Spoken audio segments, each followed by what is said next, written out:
నమస్కారం అండి. ఈరోజు మనం డిస్కస్ చేసే టాపిక్ ఏంటంటే బోర్డ్ ఎగ్జామ్లో 100% పాస్ అయ్యే టెక్నిక్ అని తెలుసుకుందాం. ఈ టెక్నిక్ మీ వీడియోని ఎక్కడ స్కిప్ చేయకుండా మొత్తం చూడండి. మీరు మినిమం కాదు కొంచెం మినిమం మార్క్స్తోనన్నా పాస్ అయిపోయే టెక్నిక్స్ మనం డిస్కస్ చేద్దాం ఈరోజు. ఇంకొకటి ఏంటిదంటే మన ఛానల్ని చాలామంది చూస్తుండ్రు కానీ సబ్స్క్రైబ్ చేయట్లేరు. దయచేసి సబ్స్క్రైబ్ చేసి లైక్ చేసి షేర్ చేయండి. ఎందుకంటే ఇది పిల్లలకి ఎడ్యుకేషన్ కోసం యూజ్. ఇప్పుడు అయితే టాపిక్ వెళ్తే బోర్డ్ ఎగ్జామ్స్లో అంటే ఇప్పుడు మెయిన్ సబ్జెక్ట్స్ ఏంటి మనకి ఎంపీసీ అనుకుందాం. Maths, physics, chemistry first years వాళ్ళైనా సరే సెకండ్ ఇయర్ వాళ్ళైనా సరే ఫస్ట్ ఆగంగా అన్ని చదవడం కాదు. ఫస్ట్ ప్లాన్ ప్రకారంగా చదవాలి. ప్లాన్ ప్రకారంగా చదవడం అంటే ఏంటిది? ఫస్ట్ మ్యాథ్స్ సబ్జెక్ట్ తీసుకోండి. దాని ఫస్ట్ బ్లూ ప్రింట్ చూడండి.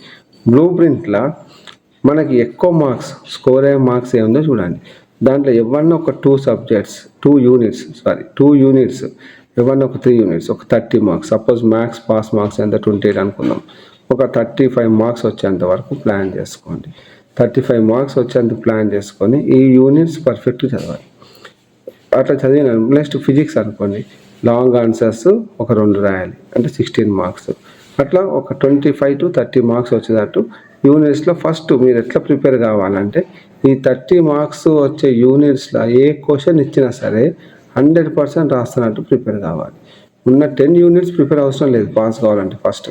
ఫస్ట్ మనం పాస్ కావాలి అని అంటే ఫస్ట్ ఒక 30 మార్క్స్కి ఈ యూనిట్లలో ఏ క్వశ్చన్ వచ్చినా 100% మేము రాస్తాము అంత కాన్ఫిడెన్స్గా చదివాలి. That's first step for success. దాని తర్వాతకి మీరు ఆ క్వశ్చన్స్లో అంత పర్ఫెక్ట్ అయిపోయినాక స్కోరింగ్ కోసం ఒక 10 మార్క్స్ యాడ్ చేయండి. ఇంకొక 10 మార్క్స్కి వచ్చే యూనిట్స్ని చూసుకోండి. అలా స్కోరింగ్ పెంచుకుంటా మీరు ఇంప్రూవ్మెంట్ రాసుకోండి. Before the day of exam ఆ 30 మార్క్స్లో వచ్చే questions, important questions, previous questions నుంచి క్వశ్చన్స్ తీసుకొని చూడకుండా అన్నీ రాయండి. ఏమైనా తప్పులు పోతున్నాయా, స్పెల్లింగ్ మిస్టేక్స్ పోతున్నాయా అన్నీ చెక్ చేసుకోండి. డయాగ్రామ్స్, కెమిస్ట్రీ వాళ్ళైతే ఈక్వేషన్స్ అన్నీ చెక్ చేసుకోండి. రీచెక్ చేసుకొని రాయండి. ఒక డైలాగ్ గుర్తుపెట్టుకోండి. ఒక స్టేట్మెంట్ ఏంటిదంటే ఇప్పుడు సపోజ్ ఫిజిక్స్లో 21 మార్క్స్ పాస్ అయ్యాం అనుకోండి. మనకి 20 మార్క్స్ వచ్చినా ఫెయిలే. 1 మార్క్తో పాస్ అయినా పాసే, 1 మార్క్తో ఫెయిల్ అయినా ఫెయిలే అంటారు. కాబట్టి మనం ఎగ్జామ్ హాల్లో ఫస్ట్ 30 మార్క్స్ సరిపడి రాసి మిగతా 60 మార్క్స్ పేపర్ కంపల్సరీ ఏదో ఒకటి రాయాల్సిందే. కానీ 100% 60 మార్క్స్ పేపర్ అటెంప్ట్ చేయండి. ఎందుకంటే మనం అనుకున్నట్టు ఎక్కడో ఒకటి ఆదమర్చి చిన్న మిస్టేక్స్ పోతే ఒక్కొక్కసారి ఒక ఆన్సర్లో పోయే ఛాన్సెస్ కూడా ఉంటాయి. దయచేసి ఎగ్జామ్ రాసేటప్పుడు జాగ్రత్తగా చుట్టుపక్కల ఎక్కడ చూడకుండా మన ఎగ్జామ్ మీద కాన్సన్ట్రేషన్తో మైండ్ పీస్ఫుల్గా పెట్టుకొని ముందు రోజు ఎవరితో ఎక్కువ డిస్కషన్ చేయకుండా మీ ఎగ్జామ్ ప్రిపేర్ కండి. నేను చెప్పిన ప్లాన్ ప్రకారం చదవండి. 100% మీకు సక్సెస్ వస్తుంది. రాసేటప్పుడు ఒకటే జాగ్రత్తగా 1 మార్క్ కూడా మిస్ కాకుండా రాయండి. 2 మార్క్స్ అన్నీ రాయండి. 2 మార్క్స్ అన్నీ రాయండి. ఒక్క క్వశ్చన్ వదలకండి. ఎందుకంటే బై మిస్టేక్ మీరు రాసినవి రైట్ కావచ్చు.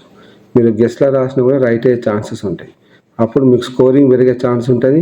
బై మిస్టేక్ మీరు ఎక్కడైనా తప్పైనా కూడా ఆ 2 మార్క్స్ మీకు కవర్ చేస్తాయి. దానివల్ల మీరు 100% పాస్ అయ్యే ఛాన్స్ ఉంటుంది. ఫస్ట్ మీరు లాంగ్ ఆన్సర్స్ ఫస్ట్ నేను ఉన్న ప్లాన్ ఏంటి చెప్పండి. 30 మార్క్స్ వరకు పర్ఫెక్ట్గా ప్రిపేర్ కాండి. రెండోది ఏంటిదంటే 2 మార్క్స్ క్వశ్చన్స్ అన్నీ రాయాలి. ఒక్కటి కూడా వదలవద్దు. రాసుడు ఏంటంటే జిగ్జాగ్ మేనర్లో కాకుండా అన్ని క్వశ్చన్స్ ఒకే సెట్లో రాయండి. విత్ క్వశ్చన్ నెంబర్తో రాయండి. సపోజ్ ఓన్గా రాస్తాం అనుకోండి, క్వశ్చన్ రాస్తే బాగా అనుకోండి. క్వశ్చన్ రాయకుండా క్వశ్చన్ నెంబర్ వేసి అన్నా సరే ఆ క్వశ్చన్ రిలేటెడ్ ఆన్సర్ రాయండి. ఆ క్వశ్చన్ రిలేటెడ్ ఆన్సర్ బై లక్లో ఒకసారి రైట్ అయితే మీకు స్కోర్ పెరిగే ఛాన్స్ ఉంటుంది. ఇంకా మీరు అనుకున్న దానికన్నా ఎక్కువ మార్కులు కూడా వచ్చే ఛాన్స్ ఉంటుంది. సో నేను అనుకున్న స్ట్రాటజీ కనుక మీరు ప్రిపేర్ అయ్యి సక్సెస్ కావాలనేసి నేను కోరుకుంటున్నా. ఇంకా మన ఛానల్ని సబ్స్క్రైబ్ చేయాలనుకుంటే చేయండి. Thank you for watching this video.